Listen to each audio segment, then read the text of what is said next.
Hey, good evening, my witchy and practitioner friends.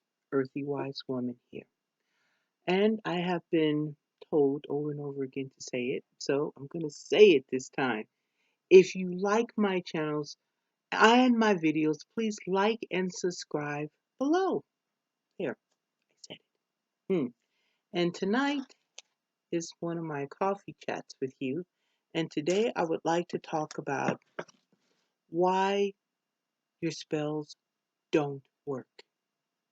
Now, usually people would take it from the aspect of how can I make my spells work, which is another aspect, but sometimes you could do everything right and your spells don't work for whatever reason.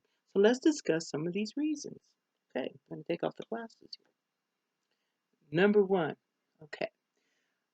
You know, Earthly Wise Woman, I always use parables or, descriptions onto why things may not work. Let's think of things as faith, okay, and affirmations that you know things are going to work. And we get daily affirmations that things work all the time. When we turn on the lights, we know the lights will go on. We don't even consider it. We know. And you have to approach magic the same way. When you cast a spell, know it's going to work. And that means you don't think about it. You've done what you know you should have done, and you let it go. And many times people go through the proper steps of doing a spell. They have crafted the item. They have done a meditation. They have done an affirmation to deity and the Luas, asking and petitioning for this. They have left an offering. And they've done what they felt they should have done for whatever extended amount of time they were supposed to do it. Boom, they did the spell. And then they shoot themselves in the foot by saying the one killer of a spell, and that is, I hope it works. Da da da da da da da. Don't ever say that, okay? Because here's the thing, you have petitioned, you have put your energy there. It worked, okay? And that's why I say one of the things we do to affirm that it works is we let it go. Let it go. Okay, and this is also one of the reasons why there's a list of reasons. This is one of the reasons why I do not cast spells for people, because I'm casting it for this one person. It's like me saying, I'm gonna bake the best cake in the world for you. And I bake this beautiful cake, or I craft this gorgeous spell, and I bake it or cast it, and it is done. I have frosting it. I put candles on it. I've decorated it. Or in this case, I've done the entire spell work. Then I hand the cake to you. Or in this case, I inform you I've cast this spell for you. And instead of you reaching back and taking the cake to eat it, you just drop your hands and the cake hits the ground. All that baking, preparation, decoration, frosting, putting candles on it for nothing. And like spell work, it would be me doing all of this energy work, and then you're saying, well, we'll see what happens. Okay. And that's one of the reasons also why I encourage people to do their own work. You have a higher probability that that spell will work if you're doing the work, because it is your desire and it is your um, intensity, your blood, sweat, and tears going into that spell. So it has a better likelihood, of course, of working because you're putting your energy towards it. Okay, that is one of the reasons why some spells don't work. You doubt your own ability. Don't doubt. So right now, I'm going to take a quick break and say, guys, get a pencil or paper, write this down. Put on the heading, why spells don't work.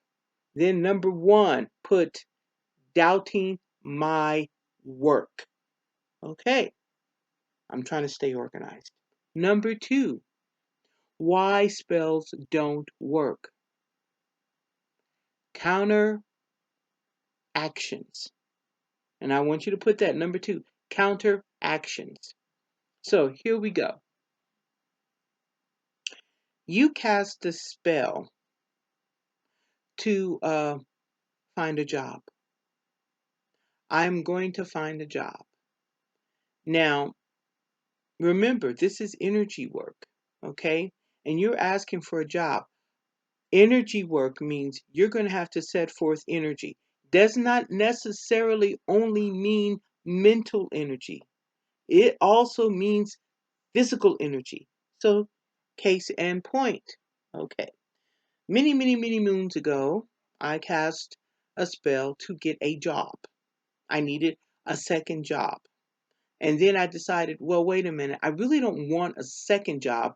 I wanted one job that would cover all of my bills without an issue, without a problem. I cast the spell. I did the magic. And I was at Starbucks.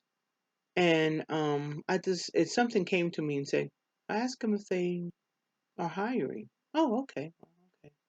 And I'm thinking, well, maybe this isn't the proper job because, I mean, they can't pay that much. Anyway, I did ask for an application.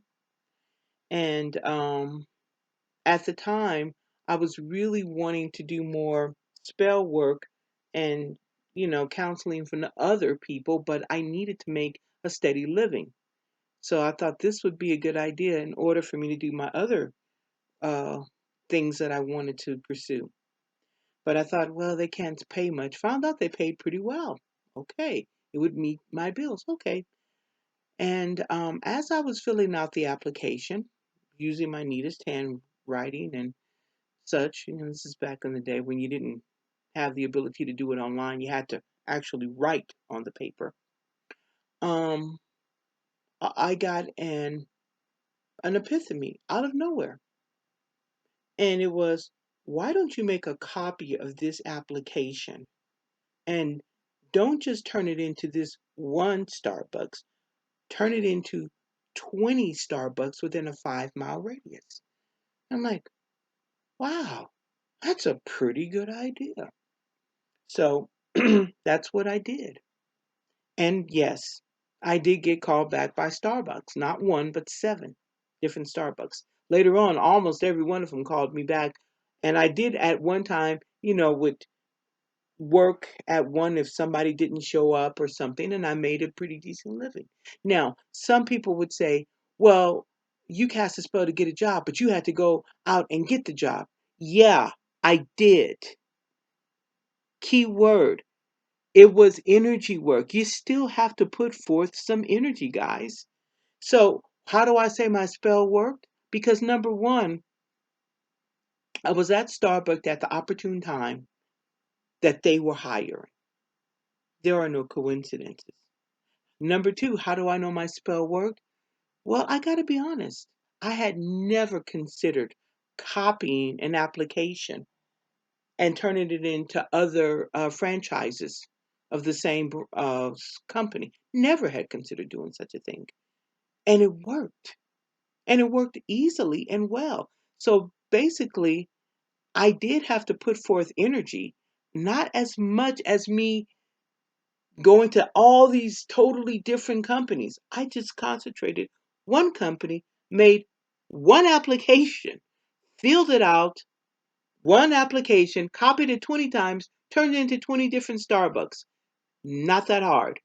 Boom, got the job. Really, that was not as much energy, but it was a concentrated energy. And the idea came to me from the universe. So, yes, my spell worked. But yes, I had to put forth an effort. Now, I have seen other people cast a spell to get a job and they don't do anything. They don't look online. They don't do anything. And then they're like, I wonder why my spell didn't work. Well, you didn't really activate it. You got to get out there and do something. Okay? Part of it is having ideas come to you. Okay? You said you wanted a job. And then all of a sudden you're like, did you apply for blah, blah, for John's Pizzeria? I never thought of that. Well, you had an epiphany. And spells are sometimes nothing more than great epiphanies that come to you when you were just putting forth energy to look and find and seek. Okay, so put that down.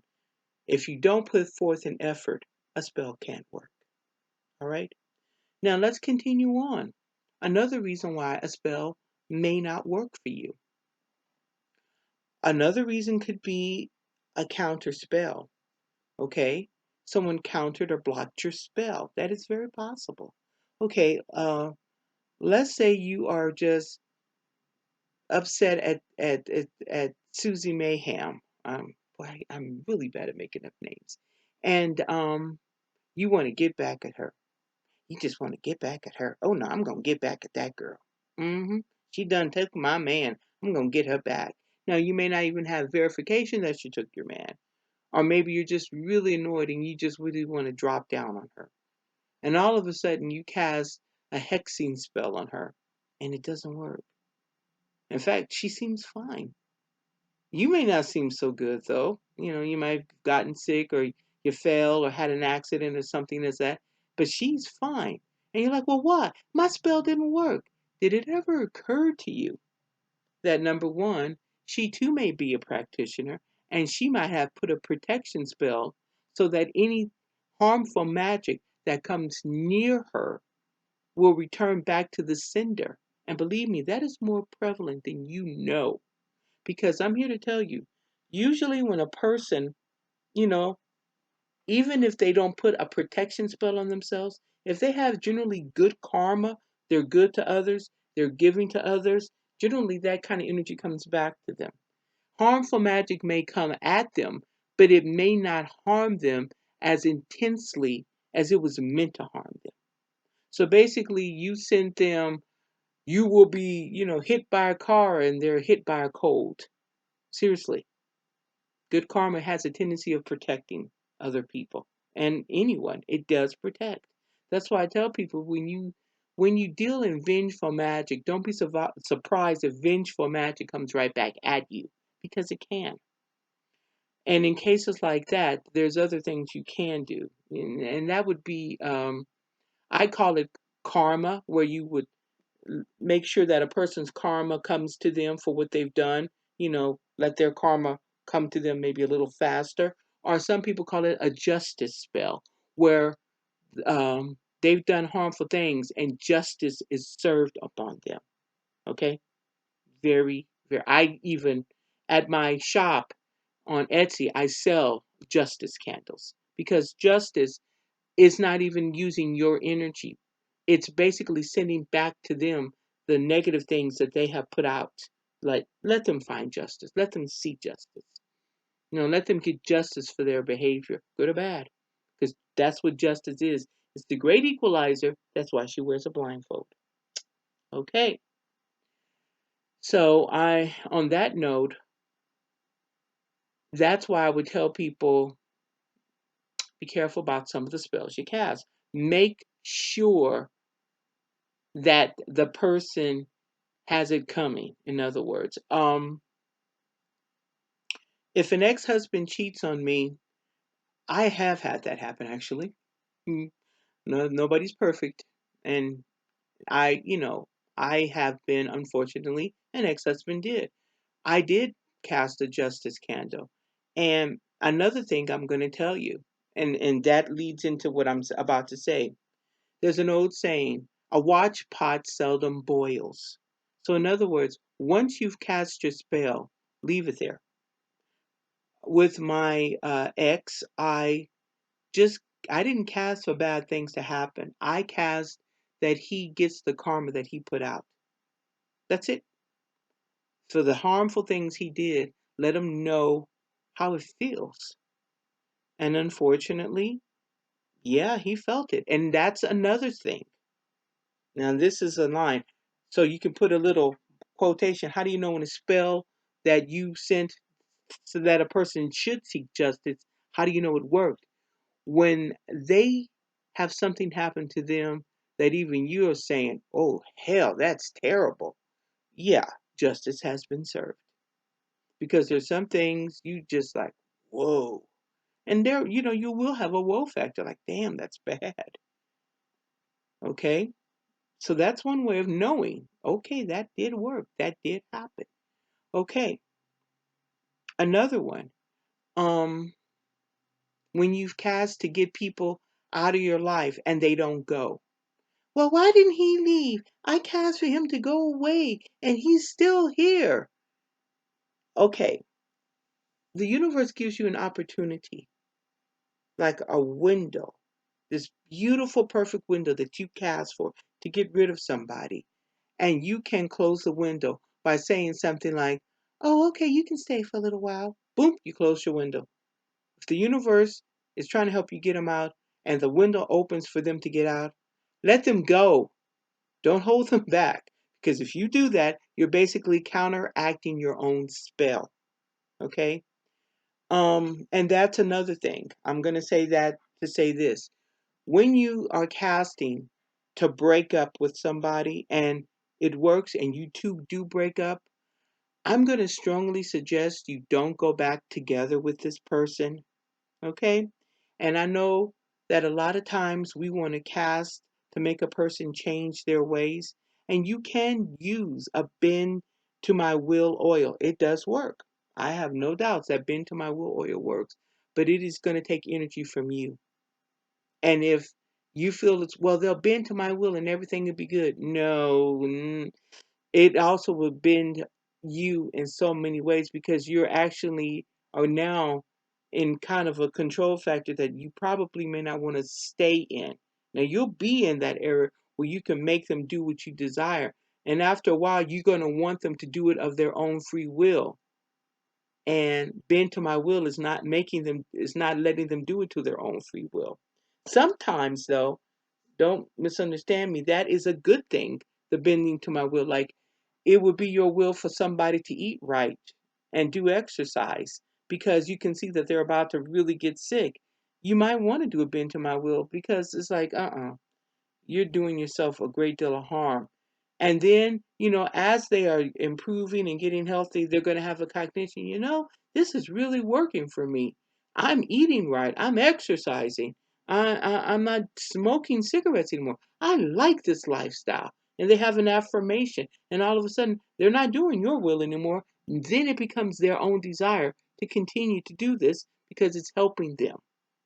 So, and in that way, you are empowering them because after that, that whole, okay, bend to my will for maybe 30 days until you realize why you need to be doing this. Okay, notice how I word that spell. Instead of just bend to my will always and you will do what I desire, you will come to me. How about bend to my will until you see why this is a good thing? And if you don't see that it's a good thing, okay. Because here's the thing, at the end of the day, people still do have free will. They still have free will. And you can only bend a person for so long. And after a while, they may keep doing it, but they'll resent the hell out of you. And they won't even know why they're resenting you. But they know within ourselves, this person is making me feel like I need to do this. And you've heard that every time I'm around them, I feel like I got to do this. And you get resentful. That's why I tell a person, bend to my will oil is good for a moment, but don't continue to use it. Eventually, it will lead to people resenting and not knowing why. Okay, so here's the thing. Back to that breakup thing. If you break up with someone, don't immediately go back to them because they said I've changed. Um, because here's what's gonna happen. You can still love them. Oh, love them. And you can think the world of them. They're the greatest person in the world. Excuse me. But you don't trust them. And that is the dime in the machinery. That's the thing that's gonna break everything. Because here's the thing. Even though you may cast for love, oh, I loved him, I love him. So I can make him be a better person and everything will be great. You're going to resent him. You're going to resent him because you had to use magic to keep him. And then you're going to get the lines blurred. Is he staying here because I cast that spell to keep him here? Or is he staying here because he really wants to? And I've diverged. I've gotten offline. But what I'm trying to say is this. Once you have done a breakup spell, don't go back to the person. At least not right away. I would wait, believe me when I say 2 to 3 years. And even in that, it would depend on why I broke up with them. I would definitely look at that because I took the energy to break up with this person. Why did I do that? Because here's the thing, it's not because you fell out of love, it's because you may have fallen out of trust. Believe me, it's easier to fall back in love with a person than it is to trust them again. So keep that in mind before you even think about going or counteracting a spell that you cast. It could have very mixed or bad outcomes. Be aware of that, okay? So write that down. So with that one, underneath that line, put make sure this is what you want before you cast for it. Okay. And the reason I say that is this. When casting, your choices need to be clear. Your desires need to be exact. That's why I tell people don't just cast willy-nilly. I want $1 million. Okay, listen to how you said that. I want $1 million. And well, where do you want that $1 million to come from? I'm not being funny. Where do you want the $1 million to come from? So you have to be specific. I want to win Publishers Clearinghouse and win $5 million from Publishers Clearinghouse. Make it that clear. Write it down. People, don't just mutter your spell. I want a million. I want that man. Write it down. Because when you write it down, it becomes real. It becomes real to yourself. It becomes real to in the universe because you are physically, literally putting it there. Okay, and here's another thing. When you write down, you can actually look at what you wrote and say, well, wait, I don't want it quite like that. I want it more like this. And you can correct it and write it down. So the only time you need to cast that spell is when you are pinpoint exact on exactly what you want. And you might find that you have tweaked that spell so much, you probably tweeted it right out of need or even out of desire. It is possible.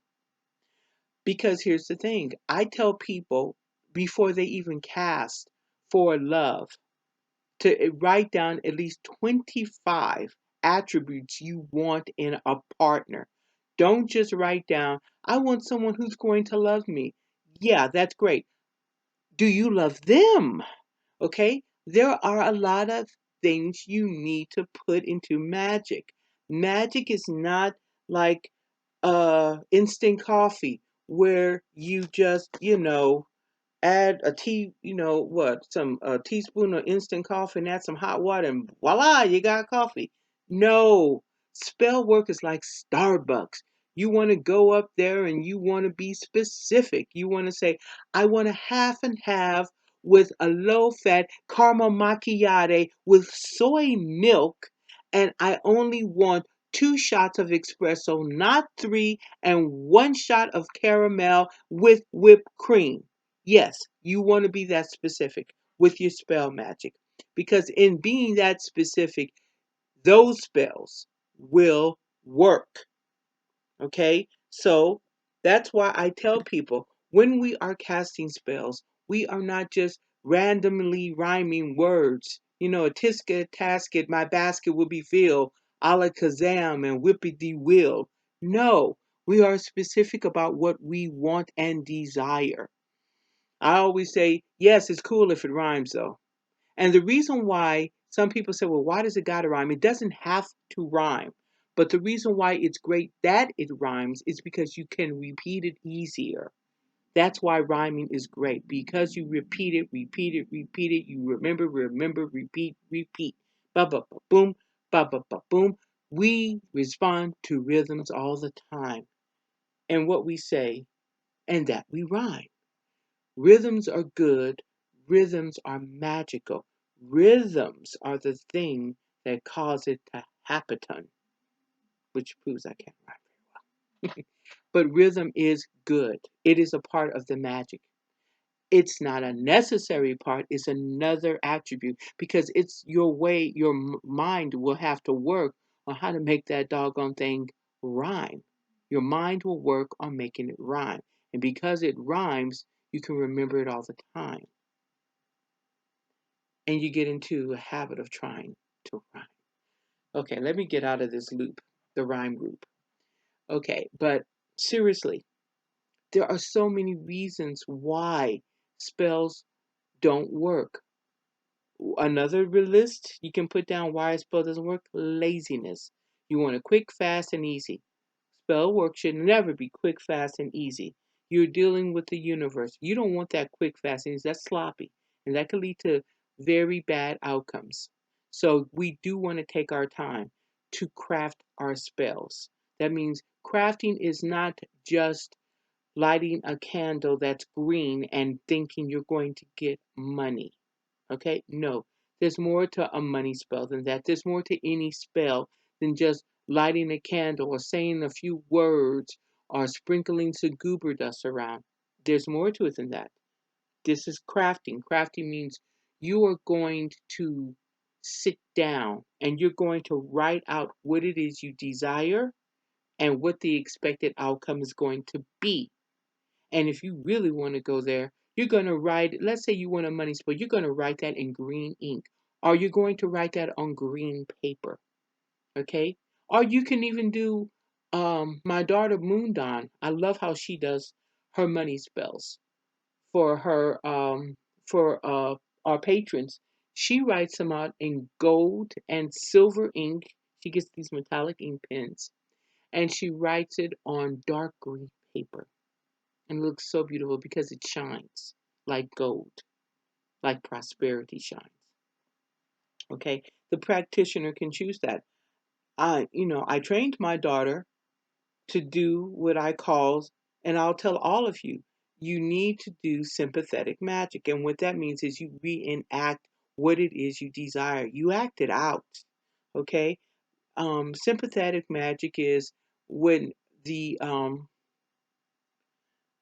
Bushmen, the Native American Indians, all did this form of magic. They would act out the hunt and they would show themselves killing the buffalo or killing the deer or whatever they were killing, um, the antelope. They would show it in a dance or a ritual how they killed it. And the next day, the hunt is on. They're going to go out and do it. And lo and behold, they killed the buffalo or the antelope. Why? They had already cast the magic to do it the day, the week, the night before. They did it. That is sympathetic magic when you act out what it is you desire. Okay? So, what I'm trying to say is this: what you put into magic is what you'll get out of magic. If you don't put any real intense energy in it, that's pretty much what you're going to get out of it. Number two, number five, don't make others responsible for your magical spells. You are responsible for your spells. So don't ask others to cast it for you. No one is ever going to cast your spells and your desires better than you. No one, because only you will know to tweak on that spell to make it absolutely perfect. Remember, you are responsible for your magic. Just as you are responsible for your life, you are responsible for your magic. What you want is what you'll get. If you don't put much in, you're not going to get much out. And that is a law of the universe. You get out what you put in. Okay? So remember that. Now, on that note, Earthy Wise Woman put in some bread in the oven, and I can smell it needs to come out of the oven. But until the next time we talk, please once again subscribe and like my video. You guys take care Have a joyous, safe Yule, and blessed be.